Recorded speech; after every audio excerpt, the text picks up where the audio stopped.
बिस्मिल्लाहिर्रहमानिर्रहीम। आज हम पढ़ेंगे कॉम्प्लीमेंट सिस्टम को। ठीक है। सो कॉम्प्लीमेंट सिस्टम जो है, it is called complement system because it complement का मतलब है जब आपको कोई शाबाश देता है तो इस तरह जो है ये इम्यूनिटी को इंक्रीज़ या इन्हांस करता है। जिस तरह कोई आपको शाबाश देता है और आप अपने एक्टिविटी को इंक्रीज़ कर लेते हैं, इस तरह कॉम्प्लीमेंट सिस्टम भी इम्यून सिस्टम को इंक्रीज़ करता है और बॉडी को डिफरेंट डिजीज़ से बचाता है। सो इट कॉम्प्लीमेंट्स और इम्यून सिस्टम, ये हमारे इम्यून सिस्टम जो है उसको कॉम्प्लीमेंट देता है। अब जो है एक्टिवेशन ऑफ कॉम्प्लीमेंट सिस्टम किस तरह एक्टिवेट होता है, तो कॉम्प्लीमेंट सिस्टम की एक्टिवेशन के लिए जो सबसे ज़्यादा ज़रूरी चीज़ है वो हमारे पास ये है, that is antigen antibody complex.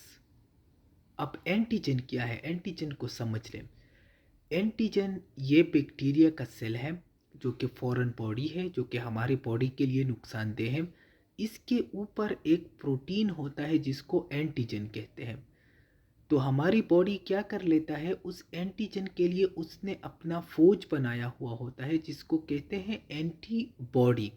यानी ये इस फॉरेन बॉडी के लिए क्या है, एंटी है, अपोजिट है। सो activation of complement system, it is activated when antibody, that is defense protein, antibody भी एक प्रोटीन की टाइप है जिसको हम IgG से रिप्रेजेंट करते हैं, बाइंड्स टू एंटीजन, और एंटीजन क्या है, बैक्टीरिया है।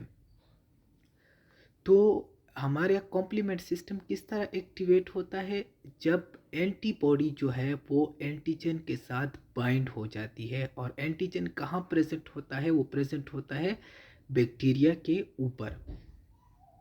This antigen antibody complex system, ये जो हमारे पास अभी कम्प्लेक्स बन गया, यानी एंटीजन और एंटीबॉडी का जो कम्प्लेक्स बन गया, ये एक्टिवेट करता है कॉम्प्लीमेंट प्रोटीन को। अब जो है कॉम्प्लीमेंट प्रोटीन क्या है, कॉम्प्लीमेंट प्रोटीन जो है ये कॉम्प्लीमेंट सिस्टम में रोल प्ले करते हैं, इसलिए इसको कॉम्प्लीमेंट प्रोटीन कहते हैं। सिंथेसाइज कहाँ होता है, लीवर में। और ये जो है इनिशियली अनएक्टिवेटेड होते हैं, और जब ये एंटीजन एंटीबॉडी कम्प्लेक्स को फाइंड करते हैं, इनको पता चलता है कि बॉडी में एंटीजन एंटीबॉडी कम्प्लेक्स है, तो ये कॉम्प्लीमेंट प्रोटीन जो है ये एक्टिवेट होते हैं। So they are activated by antigen antibody complex. अब जब ये एक्टिवेट हो जाते हैं तो इसकी टोटल नंबर जो है कॉम्प्लीमेंट प्रोटीन की, वो C1 से लेकर फ्रॉम C1 टू C9 तक होता है। अब ये देख लीजिए, ये एंटीजन और ये एंटीबॉडी हो गई, ठीक है।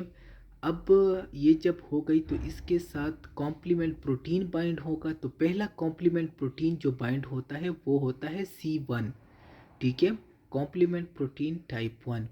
अब ये C1 जो है वो 2 में स्प्लिट हो जाता है, C3 में और C4 में। अब ये जब 2 में स्प्लिट हो जाता है C2 और C4 में, तो इसके जो फ्रेगमेंट्स होते हैं C2 और C4 के, वो बनाते हैं C3 कन्वर्टेज, ठीक है। ये C3 कन्वर्टेज बन जाता है।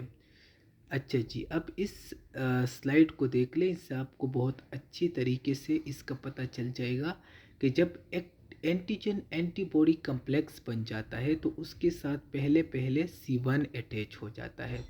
C1 जो है वो फिर एक्टिवेट करता है, ठीक है, C2 को और C4 को। C2 और C4 फर्दर बनाता है C3 कन्वर्टेज को, ठीक है, C3 कन्वर्टेज को। C3 कन्वर्टेज फिर C3A में डिवाइड हो जाता है और C3B में डिवाइड हो जाता है, A और B। A क्या करता है, फेगोसाइट्स जो होते हैं, जो सेल ईटिंग सेल्स होते हैं, उनको इनवाइट करते हैं कि आ जाए और इस जो एंटीजन है इसको ईट कर लें, इसको डिस्ट्रॉय कर लें।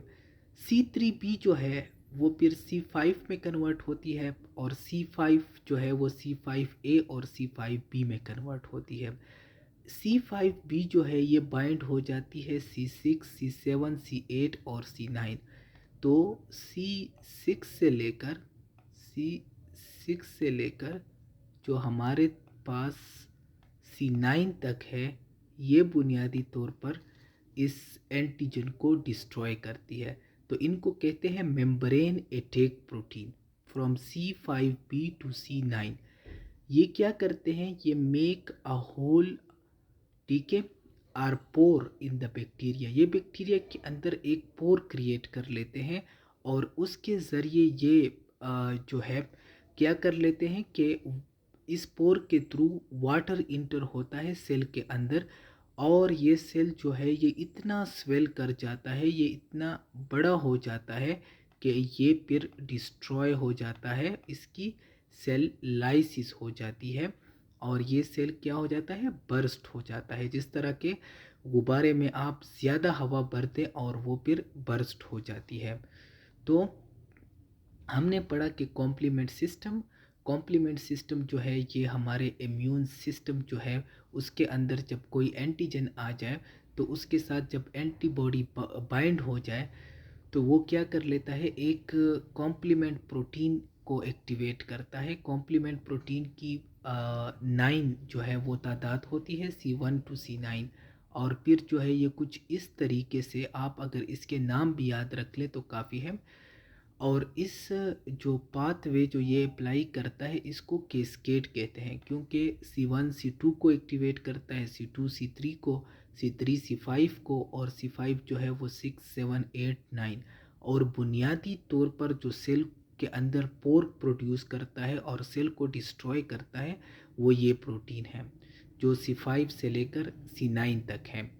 और ये होल जब क्रिएट हो जाता है तो सेल के अंदर वाटर आता है, सेल स्वेल हो जाता है, और फिर सेल बर्स्ट हो जाता है। Thank you so much, this was about the complement system.